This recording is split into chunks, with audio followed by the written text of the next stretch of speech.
Okay, so I wanted to talk about bullish divergence and the proper way to use RSI. Some people just use it as, overbought, oversold. Okay, I'm going to buy puts up here, which would have worked out if you held them long enough, but it would have popped, and let's be honest, most people would have sold for a loss. Then it would have went down, they would have bought puts. Oh my gosh, I would have been right. It would have went up, and then you would have sold for a loss and would have went down again. You would have went insane, bought more puts on this massive spike you would have sold, and just been like, this is rigged, this is a scam, But the proper way to use RSI, in my opinion, is divergence.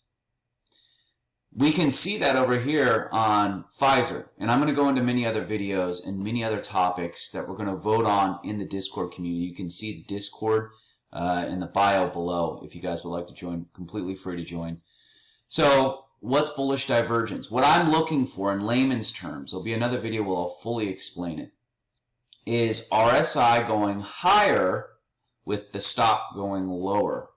Now I sold some puts. I jumped the gun here when there wasn't bullish divergence over here. We're going to go into all my strategies when it comes to option selling at a later time in another video. But I did jump the gun here. The best time to do it would be on bullish divergence. If I'm selling, if I'm an option seller, I don't have to time it necessarily perfectly, as long as it just doesn't go to the strike that I'm selling, which I'm selling 31.5, and it bounced right around there. Look at this. RSI bottomed here. We made a higher low and started to push up. Right here, RSI was rising while the stock was virtually flat. And the stock, RSI, went higher here while the stock price was lower. The RSI was at the lowest point when the stock was over here at 32 in the 3260s. It went lower to the 3170s and RSI was higher.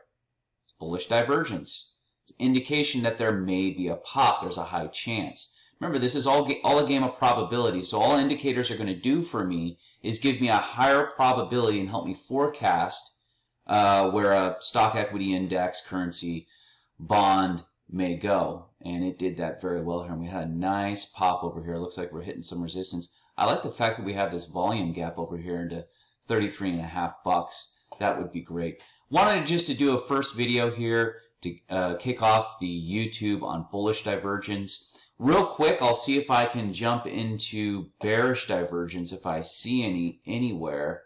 Let's take a look at QQQ possibly.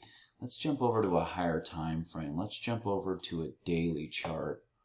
Yeah, there's some bearish divergence all over this thing.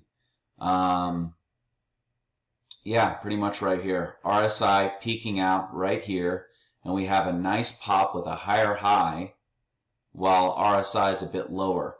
Definitely not the type of bearish divergence I'd want to be betting on here. But that's an example of bearish divergence. I'll come up with something better. Bullish divergence, bearish divergence, and dive deeper into divergence in a later video.